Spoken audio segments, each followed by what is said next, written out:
and we decide to rather spend time praying, reading the scriptures. Now, I can see so many of you are fasting and praying. I see some of you are just looking a little bit thinner. It's already one weekend, and I can see the difference already.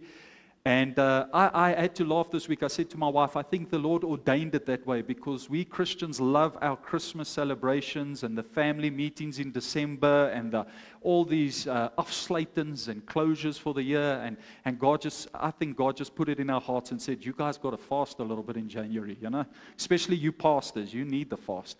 So we are busy fasting and praying, and we are fasting and praying for God to move in a supernatural way in 2026. Who of you need breakthrough in 2026? Okay, if anybody needs breakthrough, you should be engaged in fasting. In fact, it's an expectation of Jesus, as we've learned at the Bible school. We've learned that Jesus himself expected us to fast. In fact, in Matthew chapter 9, verse 15, the Bible says that when he's taken up, Jesus himself said, when I'm taken up, then my followers will fast. He didn't say they might fast. He said, then they will fast. And Jesus himself said in Matthew chapter 6, verse 16, when you fast, not if you fast, but when you fast. So we know that the expectation of our Lord and Savior Jesus Christ is to fast. In fact, Jesus himself fasted, and we are disciples of Jesus. And a disciple means you are a student of the Master, and our Master is Jesus. So we emulate the Master. Ons doen wat die meeste doen, en hy het gevas, ons vas. So we are busy fasting, and so many of us are doing different fasts. Some are doing a liquid fast. Some are doing the Judges 20, verse 26 fast. And if you could put that scripture on the board, and the Bible says that the Israelites were trusting God for divine breakthrough, and they fasted until evening, and then they broke their fast. And that's what we're asking everyone to do. Over the next 2 weeks, over the next 14 days, I'm inviting you to fast with us. Judges chapter 20, verse 26, where we're going to set food aside, just consume liquids, drink water, have a little bit of tea and coffee, eliminate all the calories, and make sure we are just focused on the Lord. And where we would have eaten, we spend time praying. I just want to say, fasting without praying is a glorified crash diet. You might as well eat. Okay, you are on a hunger strike, and we are not going on a hunger strike. We are quieting our flesh. I don't know if you've noticed, if you start fasting, the flesh gets a little bit upset. And there comes a lot of temptations. You know, that's scriptural. The Bible says in Matthew chapter 3, verse 3, the tempter came. The tempter came while Jesus was fasting. Die versoeker het gekom terwyl Jesus vas. Who of you feel like you've been visited by the tempter this week? Just wave at me, okay. Yeah, it's funny how if you start seeking the Lord, actually it's not funny, it is scriptural. When you start seeking the Lord, the enemy will come. There will be onslaught. Why? Because he understands Galatians chapter 6 verse 9 so well, which says, do not grow weary of doing good, for at the right time you will reap. And the devil knows if he can just get you discouraged, to stop fasting, to stop praying, then he knows he can rob you of your harvest. And I believe I'm not looking at people that are going to forfeit their harvest. I believe I'm looking at people that are going to claim their harvest, that are going to walk in the goodness of God. Amen? Look to your neighbor and say, don't give up. So if you haven't been fasting with us, jump in with us. Jump in, fast with us. There's devotions going out every single day online that you can follow that will encourage you in the fast. Sunday nights, I'm preaching around fasting, equipping you with the tools you need for fasting. Tonight, we're going to continue from 5 to 6. Please, jump in. At the back, we've got a calendar. Write down your name. If you are only fasting 1 or 2 days a week, you can do that. Daar's baie mense wat net vas 1 of 2 dae 'n week because of the job or the demands that they have. Then just write down your name. We want to pray for you. We've got intercessors praying for you on a daily basis, praying that God will strengthen you on your fast. So please write it down. And also, I want to encourage you, get a Bible reading plan. It's there in the foyer. We've got a 21-day New Testament Bible reading plan, so that when we put off the TV in the month of January, we don't watch TV, No, I'm just kidding. Okay, some of you do, but some of us don't. But I choose to eliminate entertainment, and I choose to rather spend time in the Word. And as we spend time in the Word, I believe God is going to feed us. We're going to be living by bread that comes from heaven, fresh manna. Can you say amen? So please, if you are fasting, thank you very much. For those of you that have just come back, jump in with us. I believe if you give 14 days to God, that's what's left. God is going to give you a supernatural year of His favor and goodness. Amen. Amen. So next week we're going to continue with the fast, and the Friday following, the 30th of January, we're going to be starting at 6 o'clock in the evening right through to midnight. We're going to have a 6-hour prayer meeting to conclude our 21-day fast.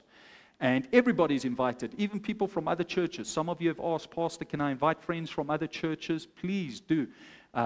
This is the house of the Lord. Okay? We're not here to promote a brand. We're here to promote the kingdom of God. So we're going to come together. We've got prayer points that we're going to be praying through for 6 hours long. And at midnight, we're going to take communion. And then that Sunday morning, the 1st of Feb, we as a church are going to have communion. And we are going to dedicate this year to the Lord. Amen. And then we're also going to bring what we started last year is a first fruits offering. What we're going to do is we're going to actually bring an offering unto the Lord. Now, I got it in my heart a while back. When I start fasting, I sow seed in January. I sow seed into the church, into the kingdom of God, because the Bible says that in a time of famine, Isaac sowed a seed in the land and he reaped 100-fold return. And the Bible says in Proverbs chapter 3, verse 5 to 6, honor the Lord with your first. Honor the Lord with your first, and He will give you breakthrough. So I want to see that happen. That's Proverbs chapter 3, verse 9 to 10. And who of you want God to come through and give you financial breakthrough? Amen? So it's right there. Honor the Lord with your wealth and with the first fruits of all your crops. And the Bible says, then your barns will be filled. Amen. So this year we are trusting God for financial breakthrough. We do have midweek prayer services where I'm also preaching around fasting, 6 to 7 every Wednesday night. Please come out. It's a great time. Those of you that were here on Wednesday night, we can all agree that it was a very, very blessed time. Amen. Are you all happy? Amen. Let's get into the Word of God. I'm going to ask you to stand. And today I'm going to the book of Esther.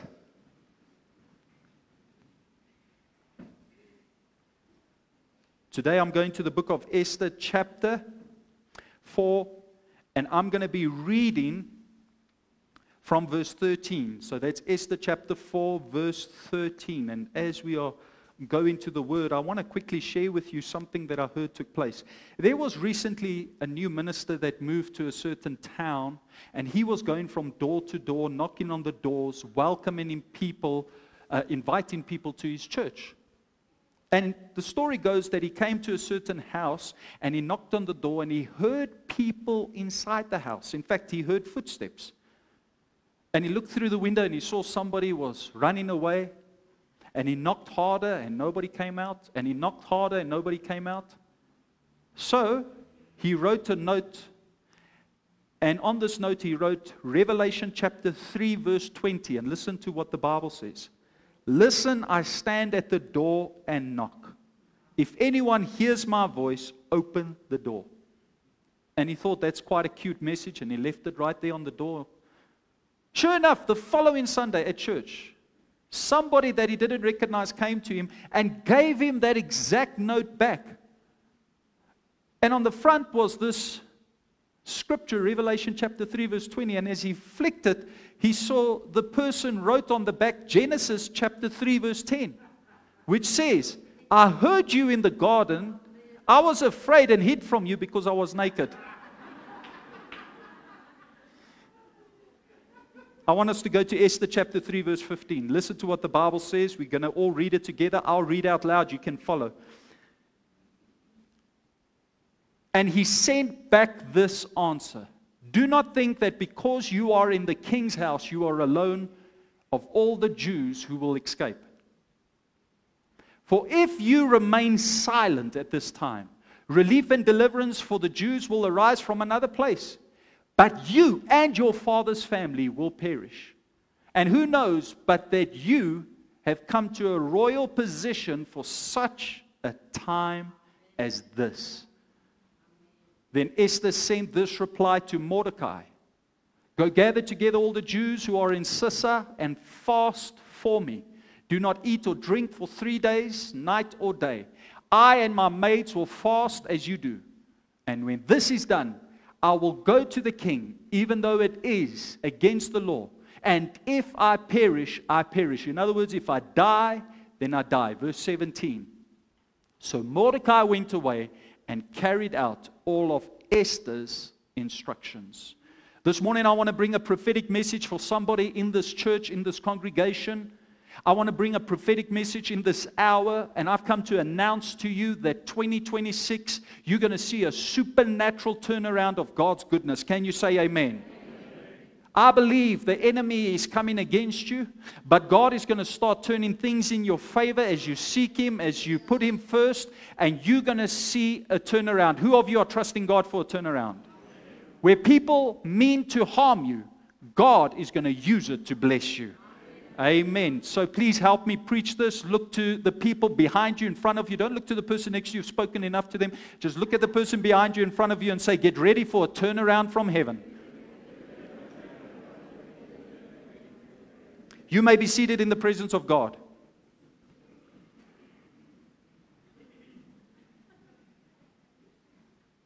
Now this morning, I want to teach from this Old Testament story, which is a very fascinating story. The book of Esther is a story in the Old Testament, and for me it's a book with so much revelation, prophetic implication, and practical wisdom. And this morning I want you to go on a journey with me as we go into the book of Esther. And I want to teach from this morning because I believe this is a message in season for you. You are not here by accident this morning. You have been ordained. You have been directed here. You might have decided by yourself in your own thinking to come here this morning, but God has placed you here for a purpose this morning. Can you say amen? In the book of Esther, chapter 1, we read of a king. Everybody say a king. And this was no ordinary king. In fact, in his day and age, he was the most wealthy and most powerful king, the most powerful human being upon the earth in his generation. And his name was King Xerxes. Esther chapter 1, verse 1.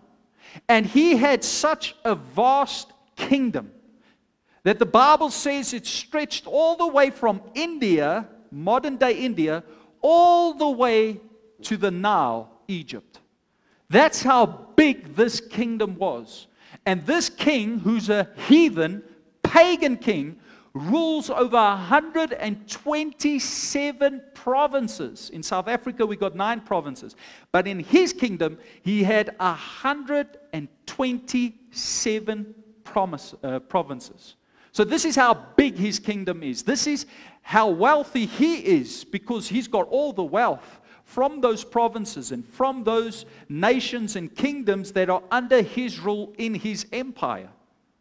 The Bible says that one day this king threw a party. And while he was throwing a party, he requested that his queen, Vashti, would come and give a dance for him and his friends. He wanted his queen to come and dance for them and entertain them with the dance. And she did not entertain him. In fact, she rejected him and refused his request. Now, if you know anything about King Xerxes, as you study the book of Esther, you come to understand that this was a man that did not take no for an answer. This was a man who was very, very aggressive. In fact, he was a cold-blooded killer. And when his bride, his queen, refused him, obviously it embarrassed him, obviously it humiliated him, and he becomes so angry, he becomes so enraged, that the Bible says that he deposed of her, he got rid of her. Now, we don't know how he got rid of her, but you can only use your imagination. I don't think it was in a pleasant way. But he got rid of her because she refused his request, because she refused to dance for him and his friends. Sy het nie vir sy chommies gedans nie. Sy het nie vir hom gedans nie.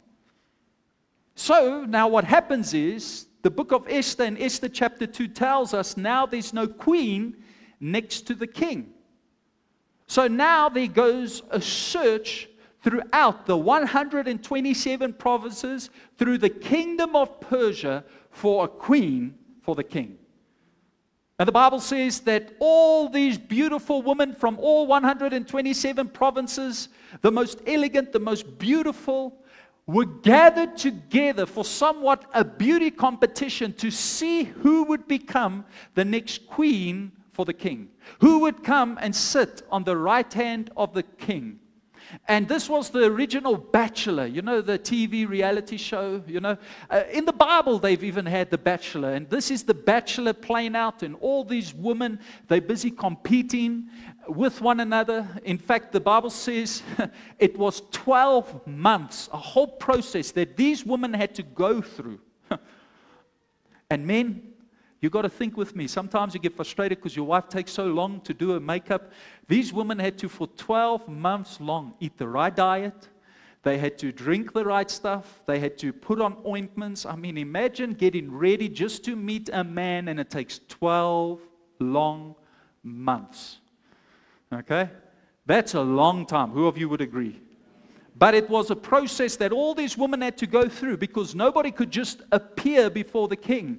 They had to go through this process. And as God ordained it, there was, from one of the provinces, a young Jewish girl who was an orphan. She did not have the right background. She did not have the right qualifications. She did not have the right history. But she was beautiful. And although she did not have any family, so to speak, except for a cousin who was like her uncle Mordecai, the Bible says that eventually she's chosen to be the next queen over Persia. She becomes queen next to King Xerxes. And it's God's favor that's upon her. You know, when I read this, it encourages me because she had the odds stacked against her, yet God positioned her for a time such as this, for a moment in history. And I've come to tell you, no matter what your background, no matter where you've been through, no matter what's your history, no matter what mistakes you've made, there's a God in heaven. If you are breathing right now, if you are alive now, right now, there's a God in heaven that has ordained you for a specific purpose in this season. Everybody say out loud, God has ordained me. God has called me. Jeremiah chapter 1 verse 5, the Bible says, this is God speaking, I knew you before you were formed in your mother's womb. Before your parents ever thought of you, before you were ever conceived, I knew you. In other words, before anyone ever had an opinion about you, before you were ever rejected, before anybody disapproved of you, God already knew you. And guess what? He decided even before you were born, even before you were ever crying, God already decided that He likes you. Everybody say out loud, God likes me. Look to the person next to you and say, God likes you too. And the Bible says, and I appointed you. In other words, I've called you, I've chosen you. I don't just like you, I want to use you. And I just want to say this. There's so many of us, we are just enduring life. But God wants you to enjoy life. God doesn't just want you to go through life surviving. He wants you to go through life thriving. You're supposed to be going to a whole new level of glory. You're supposed to be going from strength to strength. As you are a child of God, as you walk with God, this is going to be the best year ever. And when we get to 2027, we're going to say again, this is going to be the best year ever. And 2028 and beyond, we're going to keep saying this is the best year ever by the grace of God. Why? Because when you're a child of God, when you are called, chosen, anointed of God, you've got to advance. You can't tell me you walk with God and you're going backwards. You've got to move forward. You've got to advance. There's got to be growth. There's got to be something happening in your life that testifies that God is with you. Can you say amen? And yeah, we see Esther. She is in this position. And all of a sudden, she was propelled from obscurity to notoriety. She was propelled from nothing into something. A nobody became a somebody because of the favor of God. Not because of anything she had in herself, but just because of the favor of God. And I just want to tell you, it's the grace of God that takes us to where we need to be. But as I said, she had a family member, and he was a cousin of hers who actually was somewhat like an uncle, a father figure, and his name was Mordecai. Now, Mordecai was a government official, and in this process of her being chosen to become queen, he is busy guiding her, he's busy giving her advice. And you know, the one thing I was so fascinated, if you read Esther chapter 2, you come to understand that Esther, even though she was so strikingly beautiful, although she was super attractive, she had enough sense to listen to advice. She had enough sense to follow the advice of people around her, above her, and as a result, she got success. You know, today it's a struggle to give people advice because they take it personal. They think you're criticizing them. If you just show them something they can do better, they get upset, they get angry. We are living in a very, very fragile generation. People can't accept correction. People can't accept help. They just want compliments. I'm not talking about anybody here. Of course not. Okay? But if you do feel a little bit of anger, maybe it's aimed at you. Maybe the Holy Spirit is trying to communicate to you, okay? Soos ons sê in die Afrikaans, baie lig geraak. You all know what I'm talking about. You know, I learned this many years ago. What the devil wants is he wants you to have thin skin and a hard heart. Where you're so easily angered and upset by the slightest thing, and you get so upset, you blow things out of proportion, but your heart is so hard that you can't receive the love of God, the mercies of God, or show compassion to people. But I've learned maturity is when you can move from a hard heart and a thin skin to a soft heart and a thick skin. Even if people do things to you, you're still respectful. Even though people say things to you, you don't take it personal. And I believe I'm looking at a mature church. I believe I'm looking at mature Christians. Ek kyk vir volwassene Christene vanoggend. Who of you agree with me? We are mature in Christ. Evander Revival Center is mature in Christ. And she was willing to accept guidance. I mean, her uncle would tell her what to do, and he would say, don't do that, and do this. And even the people that were with her in the competition, they were busy giving her guidance. They even told her what to do, and take this to the king. And as a result of listening, submitting, being in submission, she's eventually propelled into destiny. Now in Esther chapter 3, I'm taking you through the book of Esther. Don't worry.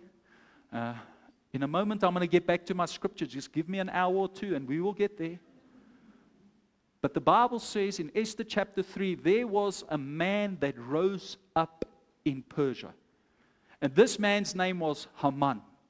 Now, Haman rises up in Persia, and this is a very distinguished man. In fact, this is a man that had the king's attention. He had the king's approval. In fact, the king likes this man so much. The Bible says that he becomes prime minister in Persia. Hy word eerste minister in hierdie groot koninkryk. And as he becomes prime minister in Persia, that means that he's second in charge, only to the king. He's got all authority except over the throne. So anything he wants, anything he says, it goes. And the king likes him so much that the king actually sent out a commandment that if Haman travels through the streets, everybody should pay respect and honor to him and bow down to him. And Haman likes this because not only is he ambitious in nature, he's a self-centered, self-serving man with an ego the size of Texas. Are you all with me? Can we just get somebody to walk with Auntie Cynthia? Please, Jody, if you wouldn't mind. I'd greatly appreciate that. Okay, everybody looking at me. Amen. Just follow me. I'm almost done. So the Bible says that Haman would walk through the streets, and as he would walk through the streets, everybody would bow, and everybody would pay respect, except one man, Mordecai. And I can just imagine, here comes Haman, he's coming with his entourage, he looks good. I mean, he's got all the jewelry, his hair's nicely slick, combed back, he's got a nice Versace suit, and as he's coming down the streets, everybody's bowing, and he's got his nose up in the air, and all of a sudden he comes across this brown, tanned, stocky man with big forearms. This is how I read the Bible. I don't know how you read it. And he's just standing there, and he's got this look on his face, and he's just looking at him. And if looks were to kill, that's what Mordecai would do. And he's just standing there with his arms crossed over, and he's just looking at Haman. And Haman stops and looks at him, and Mordecai refuses to pay respect. Mordecai refuses to bow before him. And this man who had his nose in the air gets so offended. He gets so angry. He gets so upset. The Bible says in Esther chapter 3 verse 5 that he became enraged. Julle weet wat dit beteken in Afrikaans. Hy wil hierdie man gryp by die keel. Dis 'n mooi manier in die Engels om te sê hy wil hom regtig gegryp het by die keel. He just wanted to grab him by the throat. He became so angry, so enraged, he became so upset because this man refused to respect him the way he thought he deserved. And in fact, the Bible says in verse 6 of this chapter that he then made a decision that he's going to learn a way to not only kill Mordecai, but also his people, the Jews. Now, I just want to quickly backtrack and tell you that Mordecai had told Esther in the beauty competition, don't tell anyone you're a Jew. So up until this point, nobody knows that there's actually a Jewish queen. Haman is oblivious to it. He doesn't know about this. But he makes a decision that he wants to wipe out not just Haman, but also the Jews, the people of God. Now, I just want to say this. We are living in a day and age where the spirit of Haman has infiltrated our culture, our society. It is busy moving in this generation. There is a spiritual Haman that is coming against God's people in this day and age. It's an antichrist spirit. What is antichrist? Anything that is anti-Jesus. Anything that is anti the God of the Bible. It is anti-Bible. It's anti-righteous and moral values. And in fact, today we see it. What used to be right is no longer right. It is wrong. You can be thrown into jail for doing that. And what is wrong is now being celebrated. And now we've got a school system that's indoctrinating our children with the wrong things, denying the fact that there was ever a creator. The Word of God is not taught in schools like it should be. And the gospel is not being taught in schools like it should be. And schools aren't opening up in prayer anymore. And not just that, Parliament is godless. We don't live in a Christian nation. I don't know if you've realized that this is not a Christian nation. We are a nation that have forfeited our faith. We are a nation that have denied the scriptures.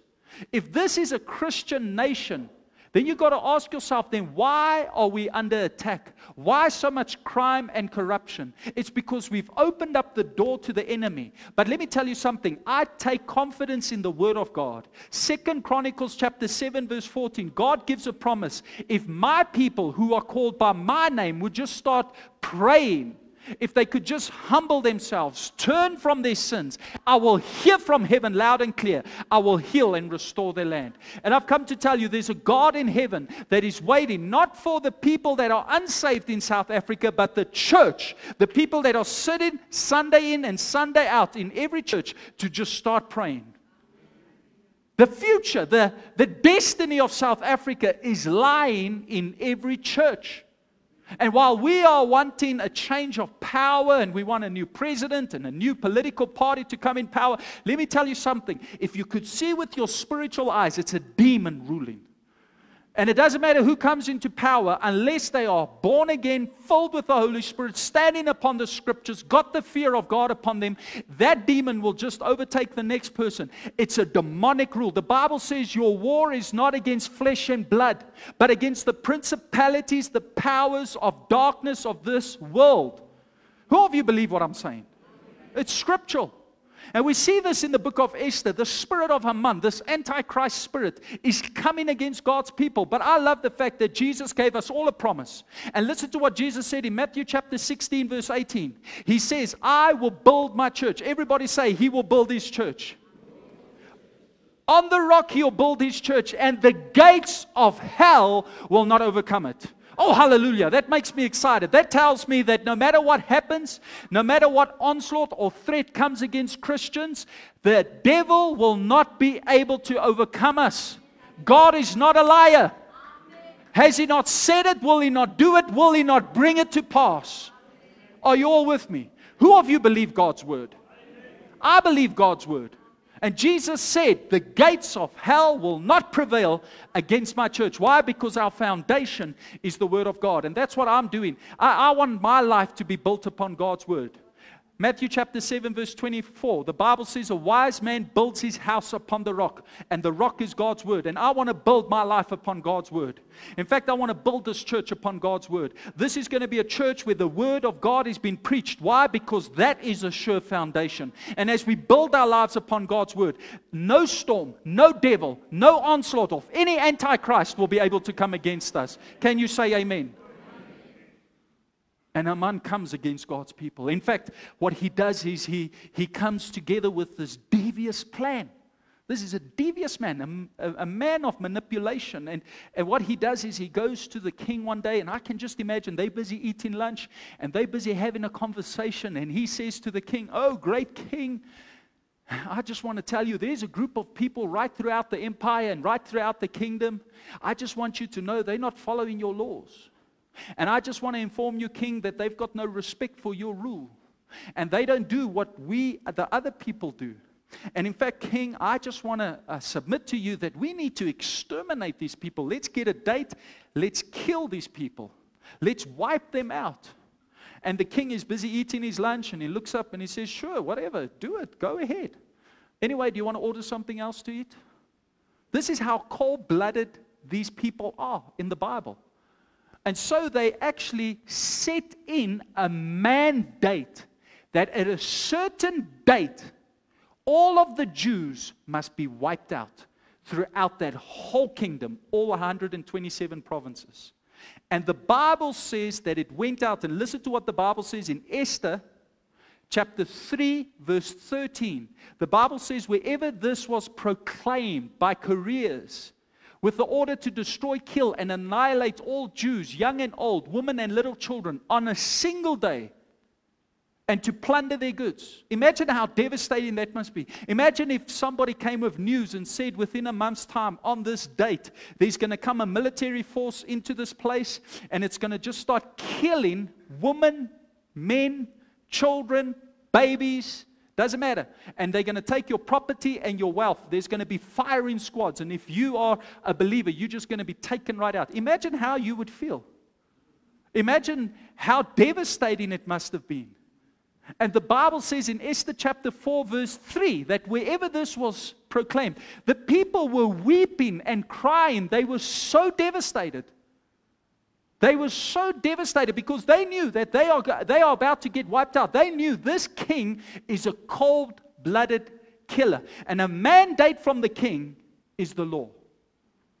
It's at this point where Mordecai learns of this news, and he's so devastated. He's so angry. In fact, he goes and lies in sackcloth, and he's weeping and he's crying. And Esther hears about this, and she reaches out to him and she says, listen, you got to put on some decent clothes. You are a government official. And he sends this message back to her. In Esther chapter 4 verse 8, he says the Jews are going to be taken out. He actually gives her a copy of this mandate. And he explains to her, listen, you've got to now go to the king, your husband. And you've got to beg for mercy for our people, for us, the Jews. You've got to go. You've got a task. You see, this is a picture of intercession. You've got to intercede on behalf of God's people.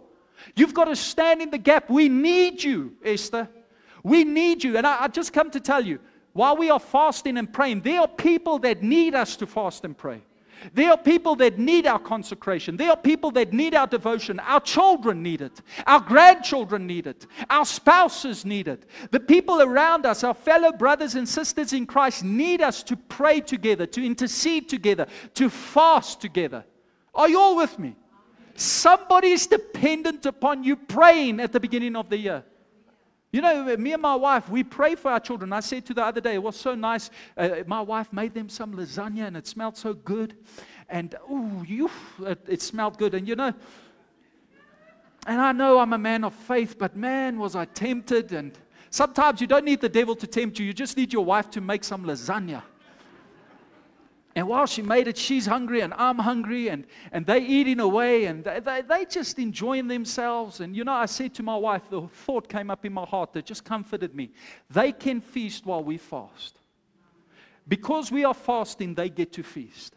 Because we are seeking the Lord, God provides for us, and thus they are provided for. And it brings me pleasure as a father to seek the Lord and to know that if I put His kingdom first, He will take care of my house. I've come to tell you, you don't have to worry about your home. When God is first, He Himself will take care of your home. Your children will eat good. Your children will look good. You will be blessed in your marriage. You'll be blessed coming in and you'll be blessed going out. Why? Because God is first. Who of you say, I want God first in my life? But I also want to give you context to the story. I'm almost done. Just hang 10. We're almost there, okay? Okay? I know some of you, you just want to go home. I don't know why you're going to go home. There's no food. There shouldn't be food. But now, you've got to understand something. Although Esther is married to this man, it's not the hunky-dory, I hit a blank. A hunky-dory marriage like we would think it is, like in today's culture. She's married to him, but she can't just go to him like she wants. He's a violent man. He's aggressive. He's a cold-blooded killer. And she can't just go into his presence. And in fact, she sends back this reply to her uncle who says, you've got to go to the king. She says in Esther chapter 4, verse 11, she says, you know that it's a law that if anyone goes uninvited into the king's presence, they will be killed. Now, you know, today when we preach about Esther, it's almost as if she's this great heroine. But let me tell you something. If you read the scripture, you come to understand that she was very intimidated. That she was very afraid. Obviously, he must have had a reputation of wiping out people who just appeared before him uninvited. No wonder she was afraid. In fact, we don't even know, like I said just now, what happened to his previous wife. So she says, I can't just go into his presence. If I go and he did not summons me, he did not call me, he will kill me. He will kill me. And Mordecai sends back this response. Listen to what Esther chapter 4 verse 13 says.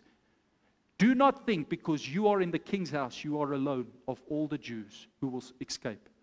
Verse 14, and then he says, for if you remain silent, if you do not speak up, if you do not get your act together and go proclaim what you need to proclaim, there's going to come disaster upon your home. I just want to stop at that point.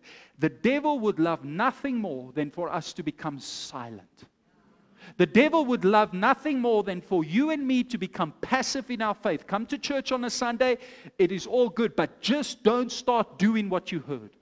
Just don't start changing. Just don't start forgiving those who have done you wrong. Just don't start sowing and giving into the kingdom of God. Just don't start living out your faith. Just don't start testifying. I mean, keep your faith quiet. I mean, remain silent. Don't say anything. But let me tell you something, that's not scriptural.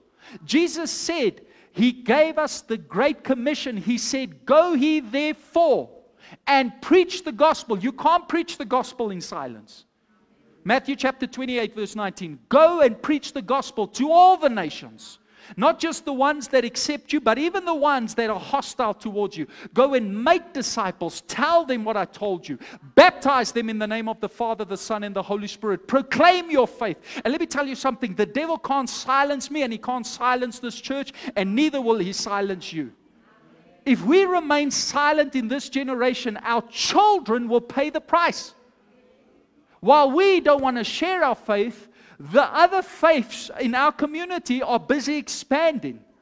Muslims are evangelizing. Islam is spreading. It's becoming fast, the biggest growing religion in the world. And if Sharia law ever has to be implemented, you and I will be silenced. Churches will be closed down. It's a tragedy when you see church buildings that were 100 years ago built by our forefathers being bought to become a mosque. It's a tragedy when you see not just people forsaking their faith, but you see other people turn into another faith. And it's spreading right underneath our noses. Let me ask you something. Do you want your children to grow up in a Muslim nation? Do you want your children to grow up under Islam and Sharia law? I've got nothing against them. In fact, some of the people I like dearly and I conversate on a weekly basis of Muslim faith. But I realize as a Christian, as a believer, I need to be bold about my faith. I need to make a stand so my children don't pay a price. And the spirit of Aman wants to silence the church. He wants to wipe out the church. He's got a mandate to take out believers. And he does that in many ways. But I refuse to remain silent. Who of you are with me? I'm going to preach wherever God leads me. If God opens a door, I'm going to preach. I'm going to proclaim the message of Jesus Christ. But may it never be said, my dad didn't pray enough. My dad did not seek the Lord enough. My dad did not take a stand for his faith. May my children, my grandchildren look back one day and say, that crazy old man, that grandpa of ours, man, he was radical. He went to schools, businesses, even on the streets. But he was preaching wherever he went. And we want to follow his example. Who of you want to leave a legacy behind for your children of faith? You can't remain silent. You can't remain silent. Are you all with me? I heard a story of a man. He would only go to church on Easter and Christmas. And the pastor noticed. And one day he thought, when he saw him at the Christmas service, he said, listen, he said to himself, I'm going to get this man when I get him at the door. And at the service, after the service, he was greeting every brother and sister as they were going out. And as he was greeting every brother and sister as they were going out, he came to this man and he said, brother, I just want to ask you one question. He said, Pastor, sure, what is it? He says, are you a part of the army of God or not? He says, of course I am. He says, then why don't I see you every week and only on Christmas and Easter you come? The man leaned forward, looked at him, and said these words very softly. Pastor, I'm a part of the secret service of heaven. There's no such thing as secret agents in the kingdom of God. Jy's nie 'n geheime agent nie. You're not 007. Okay? You need to be present. The Bible says in Hebrews chapter 10 verse 25, do not forsake the fellowship of the saints. Who of you believe what the Bible says? Do not forsake the fellowship. Let us not give up meeting together, as some are in the habit of doing. Now, let me conclude the story. The Bible says now, Esther's back is against the wall.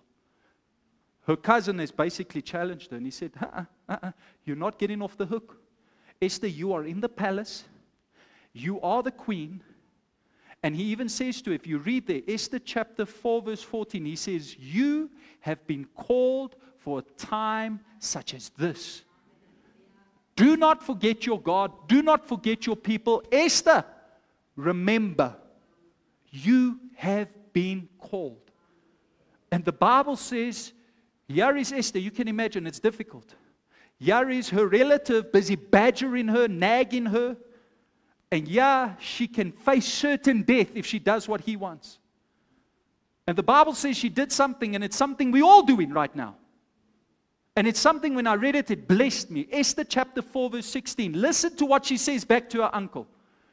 Go and gather all the Jews who are in Susa and fast. Everybody say, and fast.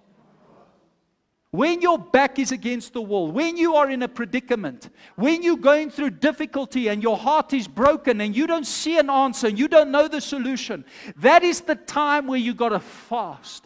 Why fast? Because when you fast, you are crucifying your flesh and you are crying out to heaven and you are inviting God into your home. You are inviting God into your marriage. You are inviting God into your trouble. Throughout Scripture, whenever God's people face certain death, whenever they were, threatened, the Bible says the Israelites had this habit. the congregation of Israel, the people of Israel, not just one or two, but everybody would go and begin to fast and pray. That's why we're fasting and praying together. We are crying out to God. We are saying, Lord, we are dependent upon you in 2026. We are dependent upon you for our future. We are dependent upon you to move in our homes. We are dependent upon you to provide for us, to heal us, to deliver us, to come through for us. And she said, do not eat or drink anything for 3 days, night and day. I and my maids will fast as you do. And when this is done, when my fast is over, then I'll go to the king. And if I should die, then I'll die. And she made a decision. She set her mind like a flint. She made a decision that she was going to fast. She was in trouble, and she knew her people were in trouble, and they were dependent upon her, interceding for them. And the Bible says she fasted. Let me just say this. I don't have all the answers, and I can't tell you exactly what the future holds. But one thing I do know is if I seek God, He will take care of me. If we seek God, He will take care of us. And I don't know what's breaking your heart, and I don't know what you feel is overcoming you. And maybe 2026 has begun, and there's already trouble. Let me encourage you this morning. If you would cry out to heaven, put God first, you will see God come through for you. Amen. So the Bible says that she fasted for 3 days. For 3 days. And I just want to show you the power of fasting and praying. The Bible says in Esther chapter 5 verse 1 that on the third day, what was the third day? The third day of her fast. She went and she stood with royal robes in the inner court of the palace in front of the king's hall, where she was uninvited. She was not requested. And the king was sitting on his royal throne in the hall, facing the entrance. And the Bible says that the king saw her. And when he saw Queen Esther standing there, watch what happens when you start praying. Watch what happens when you start seeking God. He was pleased with her. Let me tell you something. If this man who was unsaved, not filled with the Holy Spirit, if God could give him favor that he could show to Esther, what more can God do with your boss? What more can God do with your backslidden relative? What more can God do with your backslidden spouse? If God could turn His heart to Esther, can He not do the same? Sometimes we act like God can only work through Christians. Let me tell you something. God can work through any circumstance. God can work through any circumstance. Who of you agree with me? Doesn't matter how backslidden they are, God can work in their hearts to show you favor. And he was pleased with her, and he stretched out his golden scepter, which was a sign of approval. And she approached it, and she touched the tip of the scepter. And listen to what he says to her. He says, "What is your request?" Without her saying anything, he says, "What is your request?" And I've just come to tell you, if you fast, you pray, and you press on, I believe when you get to the end of your fast, the King of heaven, the King of kings, our Lord Jesus Christ, our Father God, the Holy Spirit, our God is going to reach down from heaven and say, "What is your request?" The Bible says in Psalm 37 verse 4, "Rejoice in the Lord, and He will give you the desires of your heart." And while we are fasting and praying, we also worshiping God. We are trusting God. As we rejoice in Him, He's going to give us the desires of our hearts. And Esther says to him, "I need to have a banquet with you." And it was decided that there would be a banquet with the king and with Haman. And that banquet would take place the next day. Now, Haman, in the meantime, is busy plotting to kill Mordecai. In fact, at his home, he's built these gallows, and it's going to be for his entertainment, and he can't wait to hang Haman. I can imagine he's just snickering at home, him and his wife, they're snickering away. You know, like Pinky and the Brain, remember that evil, wicked laughter on Cartoon Network? And he's just laughing. Tomorrow I'm going to hang Haman. It's going to be the best movie I've ever seen. And he's built these gallows, and in fact, the next day, well, let me just stop right there. Let me just quickly put this piece of information in. The next day, he was planning to go to the king to kill Mordecai. Haman was planning to kill Mordecai. But something happened that very night. The same day that they were fasting on the third day, that night on the third day of the fast, the Bible says the king couldn't sleep. He had insomnia. He was struggling to sleep. Now, there's only two reasons why a person struggles to sleep. There's something eternal, and there's something external. Something inside of you is bugging and disturbing you, or there's something outside, circumstances that are coming against you. And he's struggling to sleep, and the king can't sleep. And guess what he does? I think he decided to do this because maybe that's the best way to sleep. He asked for the history books. And they had history books that recorded history, so it was basically like the encyclopedia.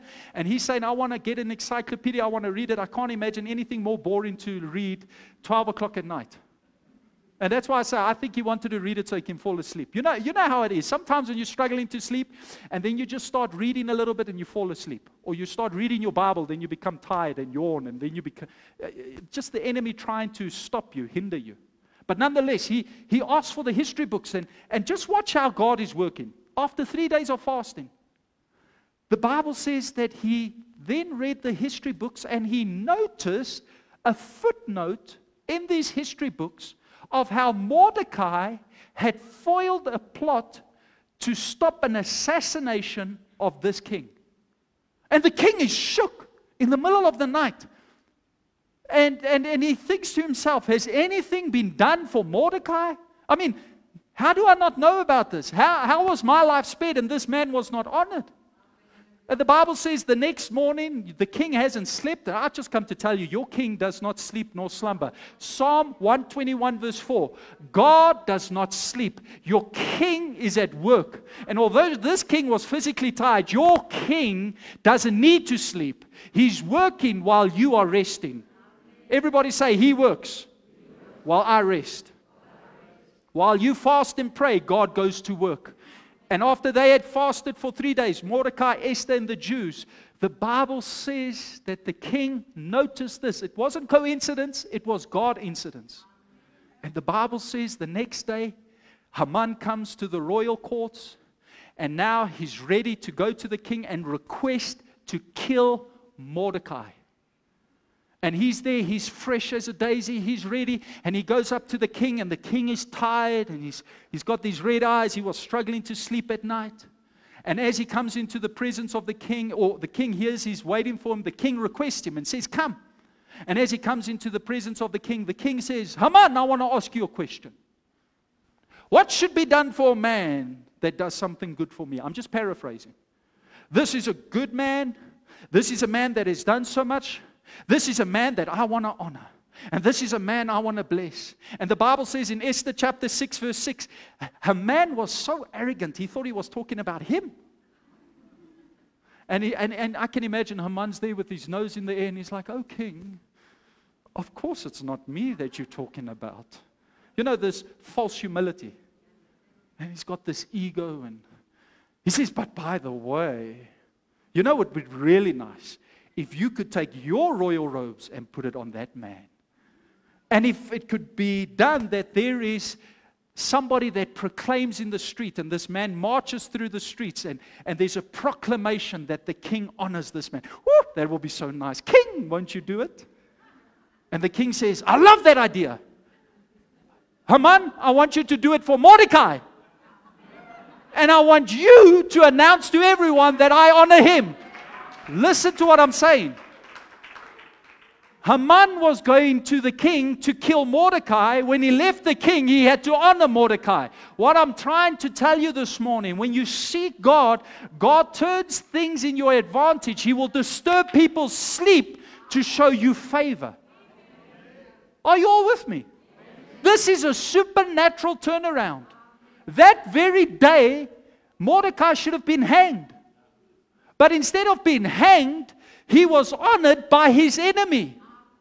And I can imagine Mordecai standing there biting through his teeth. This is the man the king honors. And I can imagine this is Haman, that's how he was speaking. And Mordecai is up there and he's snickering away and he says, ja, kry vir jou, lekker man. Lekker. The Bible says that night was a banquet. And at that banquet, the king looks at Esther and he says, what is your request? You asked for this banquet with me and Haman. What do you want? And she says to him, my king, listen to what I'm saying. How is it that I am under threat? Not just me, but my people. How is it that I am going to be exterminated? How is it that I'm going to be taken out? Now, I can imagine Haman has been humiliated. In fact, the Bible says he was embarrassed that day. That night, he's coming to the king's table. I can imagine he's sheepish. I mean, he's eaten a lot of humble pie.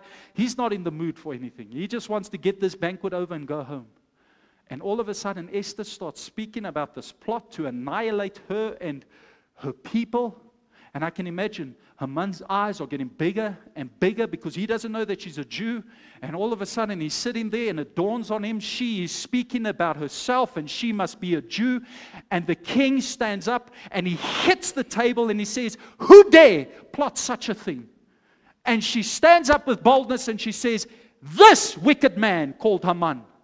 And the king went into a rage. Jy kan net dink, hy praat Spaans, taal, Frans, Italiaans en alles. And he's so angry. And the Bible says he's so angry, he marches out into his garden. And Haman, all of a sudden, realizes his life is under threat.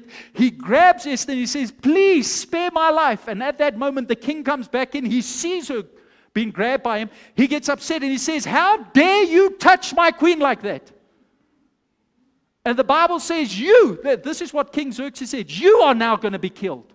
And somebody says, "Oh, listen, king, just by the way, he was building a gallows, a place of hanging for Mordecai." And the king says, "Good idea. Take him and hang him on those very gallows that he wanted to hang Mordecai on." This morning I've come to tell you, child of God, you've got circumstances coming against you. People aren't showing you favor. But as you fast and as you pray, what was meant for your harm, God's going to supernaturally turn around for your good. Can you say amen? The devil wants you to believe that you're not going to overcome. The devil wants you to give up. But I've come to announce to you, there's a supernatural turnaround taking place. If God has to disturb somebody's sleep, if God has to make somebody have insomnia, He will do it. But God is working while you are praying. God is working while you are seeking and putting Him first. And that's what we're doing as a church. And I believe in this last day, we're going to see the church like Esther rising up, a royal bride without spot or blemish. And she's going to be able to overcome this persecuting spirit of Haman and triumph. I believe it's going to happen. Why? The book of Revelation says it's going to happen. Who of you agree with me today? So this morning, in conclusion, what has come against you? What is breaking your heart? What has upset you? You know, there's many things that we can all say and all testify about. You know, a child that just keeps hurting us, breaking our hearts. And just when you get the one child right, then another child starts acting up. And you know how parenthood is. Or there's a disturbance in the marriage. There's no unity between you and your husband or between you and your wife. And you're fighting for your marriage. And it feels like it's not going to work out. Or you've got financial stress and you just don't know. Or maybe you're sick this morning and you've been afflicted in your body. I've come to tell you, as you fast, as you pray, as you put God first. And let me tell you, if you don't want to do the 21-day fast, that's fine. Do 1 day fast. Just take 1 day and say, you know what, I'm not going to eat food. I'm going to trust God for my breakthrough. I dare you to trust God. I want to provoke you to trust God. And as God turned things around for Esther and Mordecai, so God will do it for you. I don't know who's your Haman. I don't know what is your Haman. But every one of us, to a certain degree, have got something, have got some opposition. But as we trust God, breakthrough is going to come. I believe it for your business. I believe it for your personal ministry. I believe it for your family. I believe it for your children. I believe it for your home. Can you say amen? Everybody say out loud, a turnaround is coming. God is turning around things in my favor. In 2026, I will see the hand of God.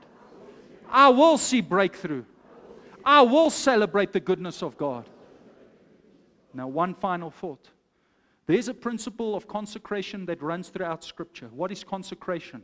When somebody or something is set aside to be used only by God. And whenever people in the Scripture consecrated themselves, hulle het hulle self toegewy aan die Here. Hulle het gesê, ons wil niks deel hê van die wêreld. We don't want anything to do with the world. We want to focus on God. Wherever there was consecration, miraculous power always followed. The Bible says in Joshua chapter 3, that the nation of Israel was standing at the promised land. They looked into the land of Canaan. They saw the promise of God, but they could not go and possess it because there was an obstacle in the way. It was the Jordan River. And God speaks in a powerful way to Joshua, and He says, take the priests, take the ark, march into the river, and I'll make a way for you. And I wonder what is your Jordan this morning. I wonder what is your obstacle. I wonder what is your hindrance. But Joshua says something to the people. Listen to what he says. Joshua chapter 3 verse 5. Consecrate yourself today, for God will do amazing things for you tomorrow.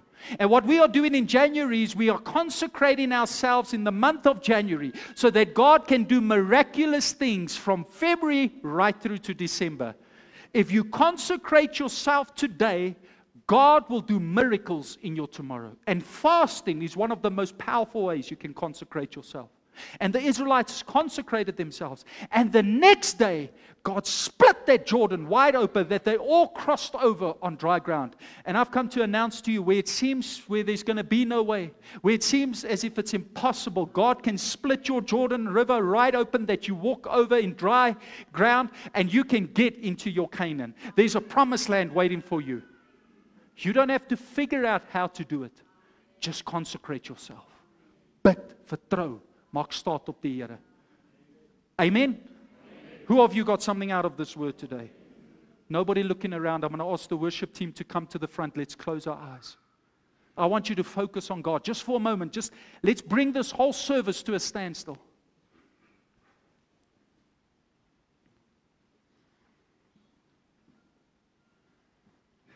Lord, we are like Esther. We are your bride. And we are coming to the King. And we are requesting, Lord, for you to intervene on our behalf. Lord, today as I cry out to you, there are people in this place, their hearts are hurting. There are some of your children, their hearts are broken. There's so many of us, we are dependent upon you. If you don't come through for us, we are in trouble. If you don't help us, Lord, we're not going to make it. If you don't sustain us, Lord, we've got no hope. Lord, if you do not speak, if you do not stretch out from heaven and give us a divine intervention, Lord, we don't have a hope in South Africa. But we are crying out to you today, not for ourselves, but for our children and our children's children. We are crying out to you for our marriage. Lord, we need you to work in our marriages. We need you to work in our homes. Lord, we need a divine intervention from heaven. We need a supernatural turnaround. And Lord, we are choosing today to consecrate ourselves. And as we do, we are trusting you, Lord, that in our tomorrow, you will work miracles. You will manifest breakthrough. Lord, I pray for every person right now under the sound of my voice that's got a Haman, so to speak, that has got a Jordan River before them, that has got an obstacle, that has opposition, that has come under attack. I'm praying right now, Lord, that you would show them favor in Jesus' name. That you would show them favor in 2026. That a turnaround will come, that by the end of this year, they will testify, God has come through for me. God has made a way for me. And if that is you, just stretch forth your hand and say, Lord, here I am. Thank you, Lord, for every hand that goes up. Thank you for every person that is crying out to you. And I thank you, Lord, that you see every person. You may drop your hand. And now I pray, Lord, for every one of those hands, everyone in this place, for a supernatural turnaround. What the enemy meant for harm, I thank you, Lord, that you will turn out for our good. And that we will see the goodness of God. That we will celebrate the goodness of God. That we will brag on the goodness of God. And we give you all the glory. We give you all the honor. We pray this in Jesus' mighty name. And everybody says, let's stand to our feet and let's